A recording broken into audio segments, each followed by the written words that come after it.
नमस्कार, मी श्रद्धाच dream kitchen and ब्लॉग्समध्ये आपले मनापासून स्वागत करते। गावरान जाड मेथीची भाजी तर आपण सर्वांनीच खाल्ली असेल, पण आज आपण चवीला भन्नाट लागणारी बारीक मेथीची भाजी कशी बनवायची ते बघणार आहोत। चला तर मग रेसिपीला सुरुवात करूया। बारीक मेथीच्या जुड्या खूप छोट्या असतात, म्हणून इथे मी 10 ते 12 जुड्या घेतल्यात। या पद्धतीची ही मेथी असते, ही समुद्राच्या रेतीमध्ये उगवली जाते। आता आपण याच्या शेपट्या काढून टाकायच्यात। याचा फक्त वरचा भाग घ्यायचा आहे आणि जो मुळाचा भाग आहे तो आपण याला काढून टाकणार आहोत। या मेथीचा मुळाचा भाग हा खूपच पातळ असतो आणि यात रेती सुद्धा असते, म्हणून हा आपण न वापरता काढून टाकायचा आहे। याची मुळं अशी काढून टाकल्यानंतर याला सोडवून घ्यायचं आहे।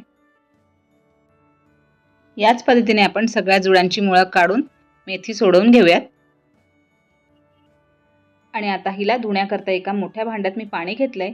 यात ही मेथी घालायची आहे। ही मेथी समुद्राच्या वाळूत उगवली जाते, म्हणून यात खूपच वाळू असते, म्हणून हिला या पद्धतीने अशा मोठ्या भांड्यात पाणी घेऊन घालायची, म्हणजे यातली सर्व वाळू तळाशी बसेल। अशाच पद्धतीने ही मेथी 4 ते 5 वेळा भरपूर पाण्याने स्वच्छ धुवून घ्यायची आहे। इथे मी या मेथीला पहिल्याच पाण्यात धुतली आहे। तुम्ही बघू शकता रेती किती तळाशी बसली आहे ती। या मेथीतली रेती पूर्णपणे निघून जाईपर्यंत हिला स्वच्छ पाण्याने स्वच्छ धुवून घ्यायची आहे। यात जरा जरी रेती राहिली तर खाताना भाजी कचकचते, म्हणून मेथी स्वच्छ धुवायची आहे आणि अशी ही एका चाळणीवर काढून घ्यायची आहे। आता भाजी बनवण्याकरता इथे मी कढईत 2 चमचे तेल तापत ठेवले। तेल तापलं की 4 ते 5 लसणाच्या पाकळ्या अशा ठेचून घालायच्यात। लसूण थोडासा लालसर झाला की यात 2 बारीक चिरलेले कांदे घालायचे आणि 4 ते 5 हिरव्या मिरच्या कट करून घालायच्यात।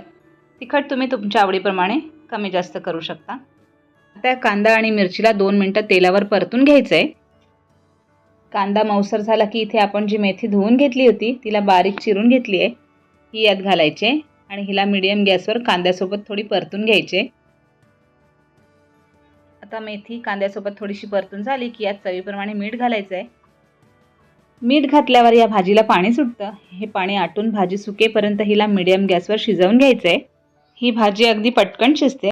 तुम्ही बघू शकता या भाजीला मी अगदी व्यवस्थित सुकवून घेतली आहे। आता यात आपण थोडंसं ओलं खवणलेलं खोबरं घालायचं आहे। या ओल्या खोबऱ्यामुळेच या भाजीला छान चव येते। आता या भाजीला खोबऱ्यासोबत 1 मिनिटभर परतून घ्यायचं आहे। आपली झटपट सोप्या पद्धतीची बारीक मेथीची भाजी तयार आहे। ही तुम्ही चपाती, भाकरी किंवा नुसत्या भातासोबतही खाऊ शकता।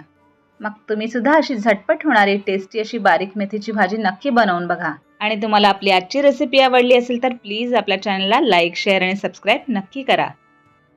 पुन्हा अशा छानशा रेसिपीसोबत लवकरच भेटू। तोपर्यंत मस्त खा आणि स्वस्थ रहा। संपूर्ण व्हिडिओ बघितल्याबद्दल आपले मनापासून धन्यवाद।